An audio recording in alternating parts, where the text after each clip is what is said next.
बिस्मिल्लाहिर्रहमानिर्रहीम। यकीनन आप खैरियत से होंगे।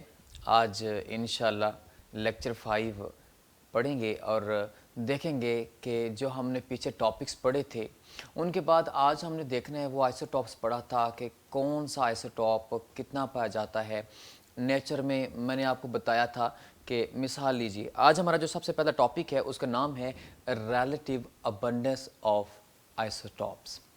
अच्छा देखें, ये वैसे मैं पिछले लेक्चर में थोड़ा सा डिस्कस कर चुका हूँ, वहीं से आगाज़ करता हूँ कि मेरे हाथ में यहाँ पे हाइड्रोजन है।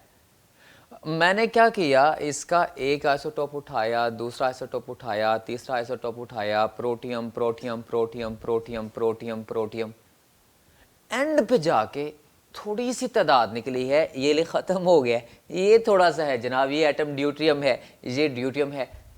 क्या मतलब इस बात का कि नेचुरली जो आइसोटॉप्स हैं हाइड्रोजन के, उनमें ज़्यादा कौन पाया जाता है, वो प्रोटियम पाया जाता है। इसे बोलते हैं रिलेटिव अबंडेंस।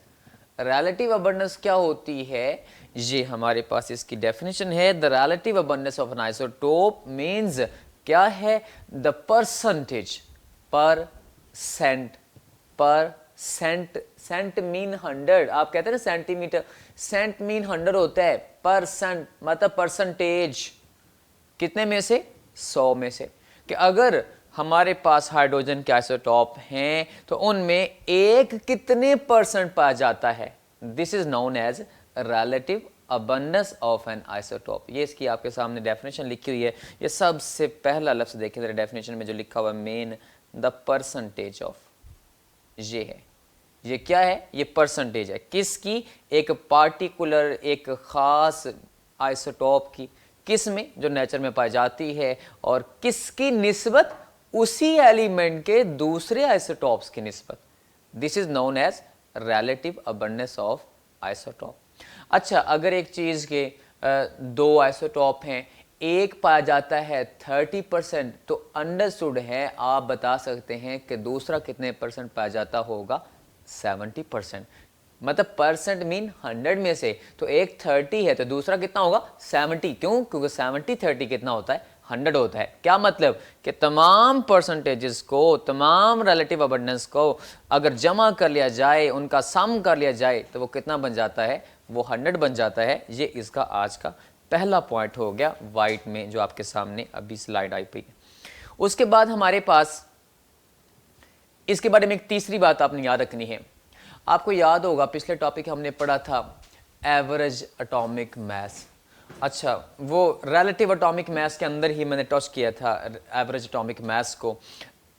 ये क्या है, एक आइसोटॉप कहता है कि वो पाया जाता है 90%, दूसरा आइसोटॉप कहता है मैं सिर्फ 20%।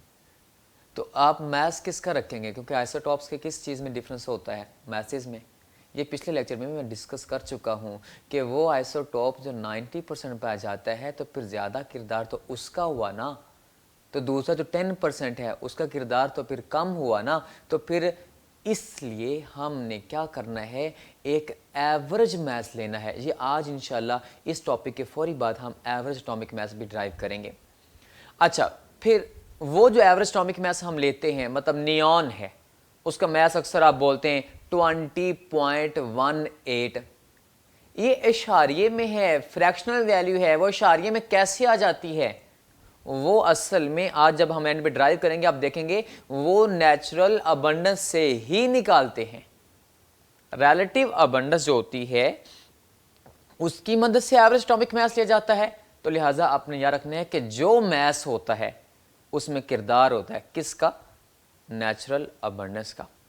आज ये देखते हैं नेचुरल अबंडेंस की चंद एग्जांपल्स देखते हैं, लेकिन उससे पहले आपने एक एमसीक्यू याद रखना है कि natural abundance, relative abundance find करने का तरीका क्या है। ये मेरे बेटे एक आला है, आपके सामने आ गया, मास स्पेक्ट्रोमीटर।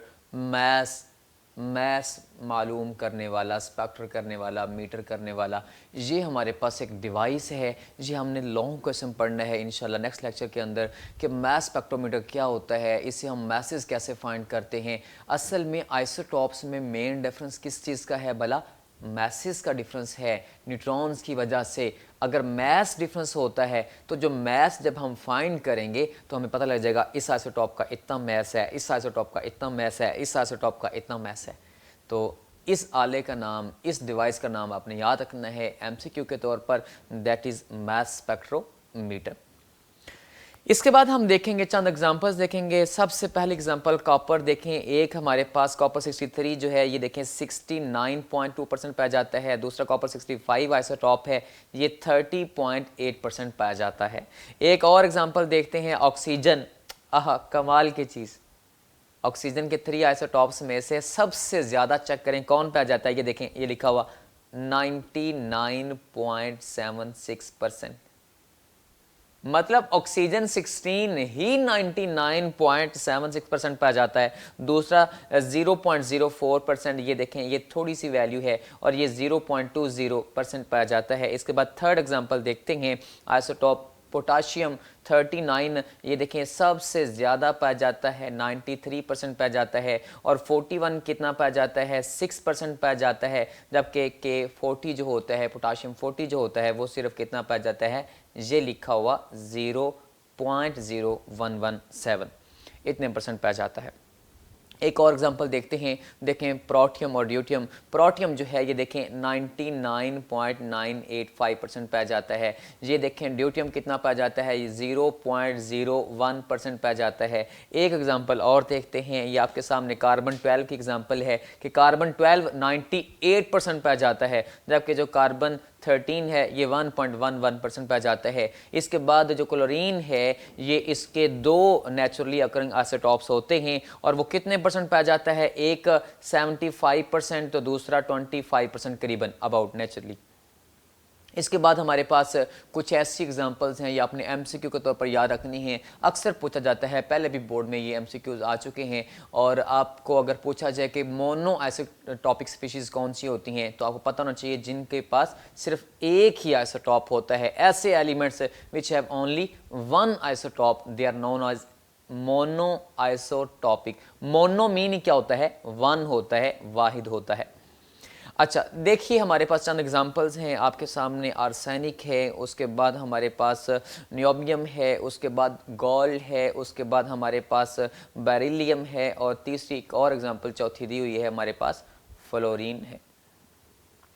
इसी तरीके से और भी है, मसलन मिसाल लीजिए फ्लोरीन से याद आया हमारे पास आयोडीन, इसका भी एक ही आइसोटॉप होता है। ये एमसीक्यू के तौर पर भी और शॉर्ट क्वेश्चन के तौर पर भी आपने याद रखने हैं कि ऐसे भी एलिमेंट्स पाए जाते हैं। ये करीबन अबाउट 1-2 के ऊपर बहस है कि उनके एक आइसोटॉप आर्टिफिशियल पाया जाता है, और बाकी अगर उनको निकाल दिया जाए तो अबाउट 25 या 26%, ये इससे ज़्यादा हैं। 25 या 26 वो ऐसे एलिमेंट हैं जिनके सिर्फ एक ही आइसोटॉप है।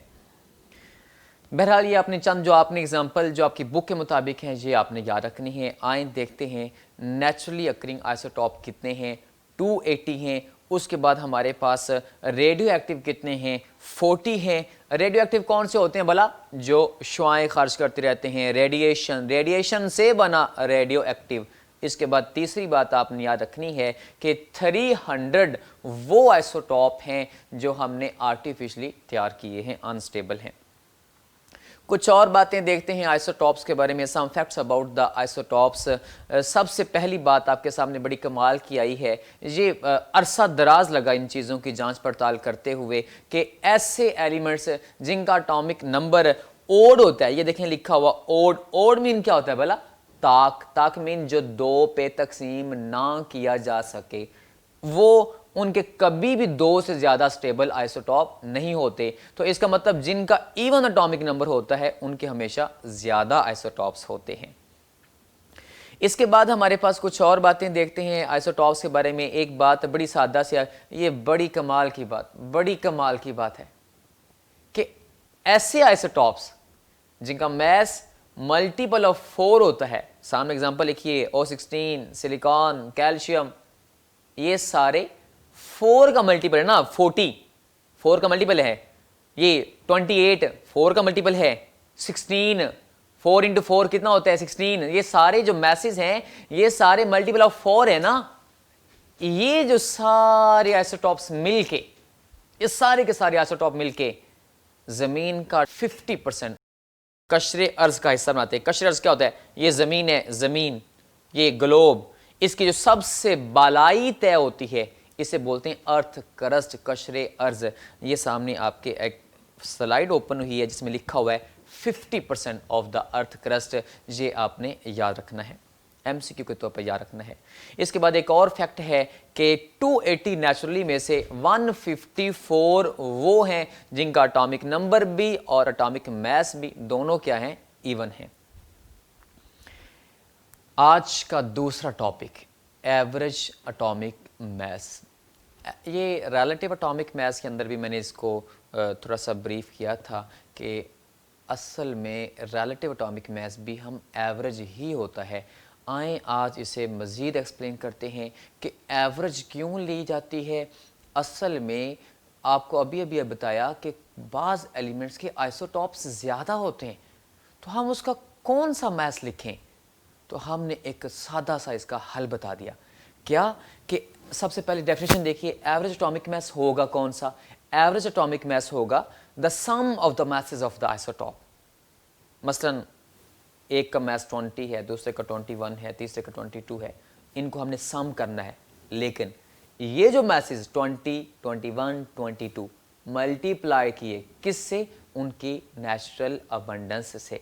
ये उसकी डेफिनेशन होगी, multiply by it's natural abundance. असल में वो जो 20.18 मास आता है नियॉन का, ये अशारिये में क्यों आता है? इसी वजह से आता है। ये अपने शॉर्ट क्वेश्चन याद रखना है कि फ्रैक्शनल मासेस क्यों होते हैं, क्यों होते हैं। आइए देखते हैं कि एवरेज एटॉमिक मास असल में दो चीज़ों के ऊपर डिपेंड करता है। एवरेज एटॉमिक मास कौन सी दो चीज़ों के ऊपर डिपेंड करता है भला? अभी अभी बताया आपको कि एक तो नेचुरल अबंडेंस, एक आइसोटॉप कितने परसेंट पाया जाता है, और दूसरी एक और चीज़ है कि उस एलिमेंट के कितने आइसोटॉप पाए जाते हैं। बास के 11 है, बास के 16 है, बास के 2 है, तो किसी के कितने आइसोटॉप हैं, किसी के कितने आइसोटॉप हैं। तो इसका मतलब ये हुआ कि दो चीज़ों के ऊपर एवरेज मास डिपेंड करेगा। वो दो कौन सी चीज़ें? एक, हर आइसोटॉप कितने परसेंट पाया जाता है, और उस एलिमेंट के टोटल आइसोटॉप्स हैं कितने। ये आपने एमसीक्यू के तौर पर याद रखना है। आइए देखते हैं, एग्जांपल देखते हैं। सबसे पहले एग्जांपल 1, ये आपके चैप्टर 1 की एग्जांपल 1 है। ये मतलब इस टॉपिक की एग्जांपल 1 नहीं है, आपके चैप्टर 1 की एग्जांपल 1 है, और ये शॉर्ट क्वेश्चन भी है। ये शॉर्ट क्वेश्चन कौन सा है? एक्सरसाइज का क्वेश्चन नंबर 25 का पार्ट 3। ये आपने याद रखना है। वो सवाल क्या है? वो सवाल ये है कि 9 इंडिविजुअल नियॉन एटम, नियॉन है ना, नियॉन, ये इसके अंदर कोई एक एटम नहीं है, कोई एक आइसोटॉप नहीं है जिसका मास 20.18 AMU हो। मतलब 20.18 मास किसी एक एटम का नहीं है। ये कौन सा मास है? ये असल में एवरेज एटॉमिक मास है। ये कहां से निकाला गया है? अभी अभी आपको मैं बता के आया हूं, नेचुरल अबंडेंस से और उनके मैसेज से। आए निकालते हैं, इसको जस्टिफाई करना है आपने कि वाकई 20.18 AMU किसी एक एटम का मास नहीं है। कैसे? क्योंकि ये एवरेज मास है। आए चेक करते हैं, एवरेज एटॉमिक मास निकालते हैं। एवरेज एटॉमिक मास कैसे निकालते हैं? मास ऑफ आइसोटॉप, उससे मल्टीप्लाई करेंगे किससे? उसकी रिलेटिव अबंडेंस से, नेचुरल अबंडेंस से। फिर दूसरे आइसोटॉप का मास, और फिर उसे मल्टीप्लाई करेंगे किससे? उसकी नेचुरल अबंडेंस से। आए और इसे फिर डिवाइड कर देंगे कितने पे? 100 पे। क्यों? क्योंकि वो पहले ही परसेंटेज है, इसलिए 100 पे डिवाइड किया हमने। एवरेज एटॉमिक मास निकालते हैं जी नियॉन का। नियॉन का 20 मास होता है जिस आइसोटॉप का, वो कितने परसेंट पाया जाता है? 90.92%। उसके बाद जिसका मास 21 होता है वो कितने परसेंट पाया जाता है? 0.26%। और उसके बाद एक आखिरी आइसोटॉप 22 वाला, ये इसका मास है और ये कितने परसेंट पाया जाता है? 8.82%। और इसे हमने 100 पे डिवाइड कर देना है, मास आ जाएगा 20.18 AMU। इसका मतलब ये किसी एक एटम का मास नहीं है, ये एवरेज एटॉमिक मास है। ये ऐसे ड्राइव किया गया है। आए एक और एग्जाम्पल देखते हैं।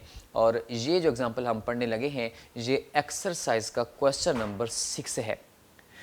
अच्छा, क्वेश्चन नंबर जो 6 है ना एक्सरसाइज का, ये क्वेश्चन तो है ही है, ये न्यूमेरिकल है ही है, लेकिन इसकी पहली लाइन आपने जरा गौर से पढ़नी है। इसके अंदर एक एमसीक्यू भी है कि सिल्वर के कितने नॉन आइसोटॉप पाए जाते हैं। वो 16 आइसोटॉप पाए जाते हैं और उनमें से 2 कौन से हैं, नेचुरली हैं। और वो सवाल किया गया है कि उसका एवरेज एटॉमिक मास फाइंड कीजिए। उसका डाटा दिया हुआ है, उसकी नेचुरल अबंडेंस भी दी हुई है और उनके मैसेज भी बताए हुए हैं। आए हम फाइंड करते हैं एवरेज एटॉमिक मास। आपने अभी भी पढ़ा कैसे निकालते हैं भला, कि ये हमारे पास मैस है और इसे मल्टीप्लाई किया किससे, नेचुरल अबंडेंस से। हमारे पास ये क्या है, मैस है और इसे मल्टीप्लाई किया किससे, नेचुरल अबंडेंस से। उसके बाद ये हमारे पास आंसर 50। अच्छा, इसको 100 पे डिवाइड करना था ना। आपके ज़हन में सवाल आया होगा सर ने 100 पे डिवाइड किया ही नहीं। 100 पे डिवाइड किया हुआ है, ज़रा गौर कीजिए। ये अबंडेंस ये 100 पे डिवाइड करके लिखी हुई है, ये अबंडेंस ये 100 पे डिवाइड करके ही लिखी हुई है। अच्छा, ये हमारे पास मैथ्स कितना आया 107.86 AMU। ये सिल्वर का एवरेज एटॉमिक मैस है और ये एक्सरसाइज का क्वेश्चन नंबर 6 है। आए एक और सवाल देखते हैं, एक्सरसाइज का क्वेश्चन नंबर 7 देखते हैं। डाटा क्या दिया हुआ है, ये बोरॉन के बारे में दिया हुआ है। बोरॉन के बारे में दिया हुआ है कि एवरेज एटॉमिक मैस बोरॉन का 10.818 MU है। उसके बाद आइसोटॉपिक मैस ऑफ B10 दिया हुआ है। उसके बाद हमारे पास आइसोटॉपिक मैस ऑफ B11 भी दिया हुआ है। तो हमने फाइंड क्या करना है, हमने फाइंड करना है कि जो B10 है वो कितने परसेंट पाया जाता है और B11 है वो कितने परसेंट पाया जाता है। तो हम आए एवरेज एटॉमिक मैस का फार्मूला लिखते हैं। याद रहे बोरॉन के 2 नेचुरली अकरिंग आइसोटॉप हैं, 2 नेचुरली अकरिंग आइसोटॉप हैं। ये एमसीक्यू के तौर पर याद रखना है आपने। एक्सरसाइज जो क्वेश्चन नंबर 7 है, इसमें हम एवरेज एटॉमिक मास का फार्मूला आपको याद होगा क्या था भला। आए देखते हैं क्या था। वो आपने लिखा था कि हमारे पास average atomic mass is equal to mass into percentage plus mass into percentage और डिवाइडेड बाय 100।